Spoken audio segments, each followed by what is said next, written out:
En el Siglo de Oro, una época de esplendor cultural y político en España, las luces del Renacimiento se mezclaban con las sombras del miedo y la superstición. Mientras nombres como Cervantes y Lope de Vega marcaban la historia con su genio, una realidad oscura crecía entre las calles y aldeas: la caza de brujas. La Inquisición, brazo poderoso de la Iglesia, extendía su control, y las creencias populares convertían a mujeres comunes en presuntas servidoras del diablo. ¿Pero eran realmente brujas?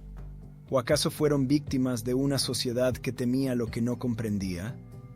Hoy viajaremos al corazón del Siglo de Oro para descubrir cómo estas mujeres, muchas de ellas curanderas o sabias de su tiempo, pasaron a ser el centro de uno de los episodios más oscuros de nuestra historia. ¿De qué se les acusaba? ¿Qué significaban sus pactos con el diablo? Y sobre todo, ¿por qué el miedo a estas mujeres era tan profundo? Prepárate para un viaje lleno de misterio, mitos y verdades ocultas, porque en la España del Siglo de Oro no todo era oro. Algunas cosas estaban teñidas de sangre y fuego. ¿Pero qué estaba pasando en España para que la brujería fuera tan temida? Vamos a descubrirlo. El Siglo de Oro español entre los siglos XVI y XVII es recordado como una época de gran esplendor cultural.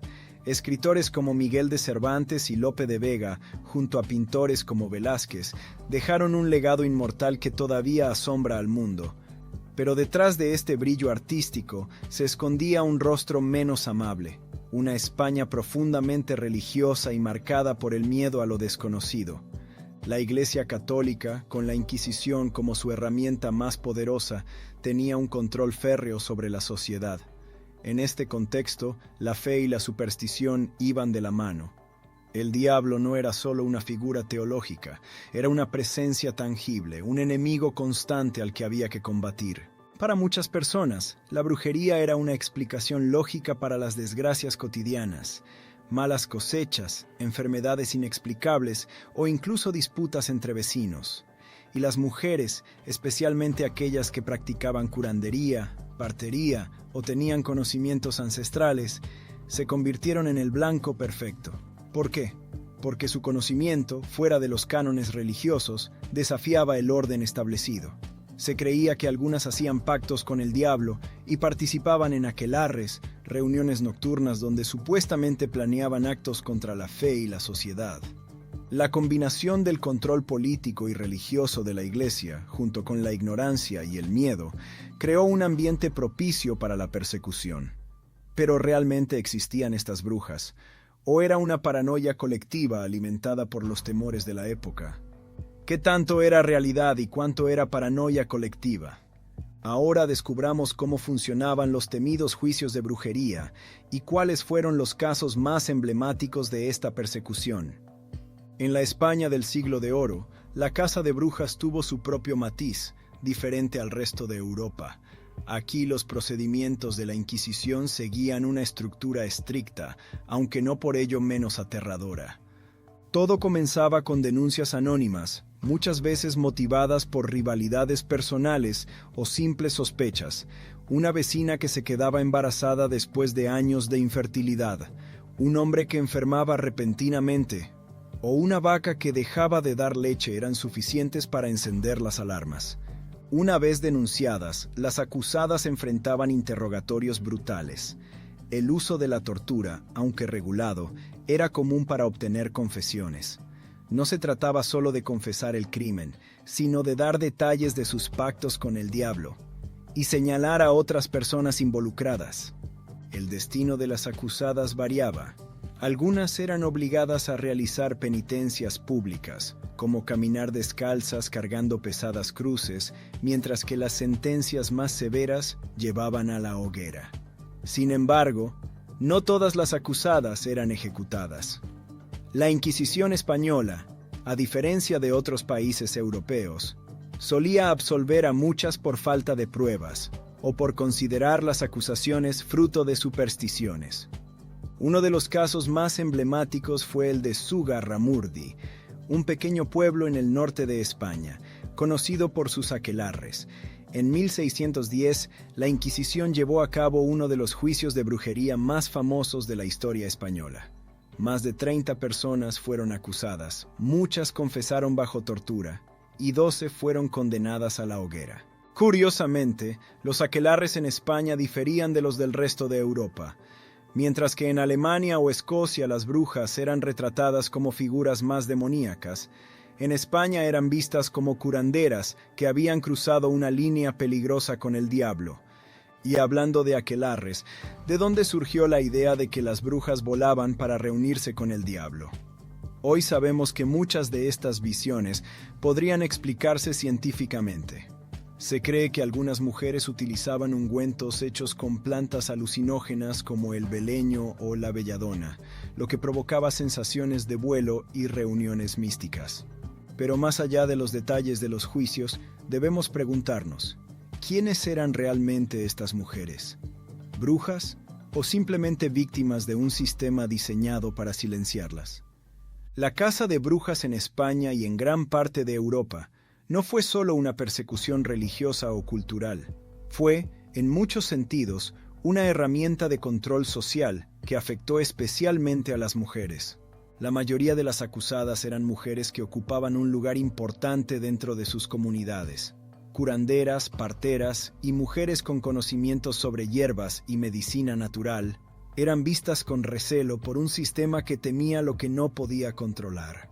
En un tiempo donde la ciencia todavía estaba en pañales, estas mujeres representaban una forma de saber que desafiaba la autoridad de la Iglesia y, en algunos casos, de los hombres que dominaban la sociedad.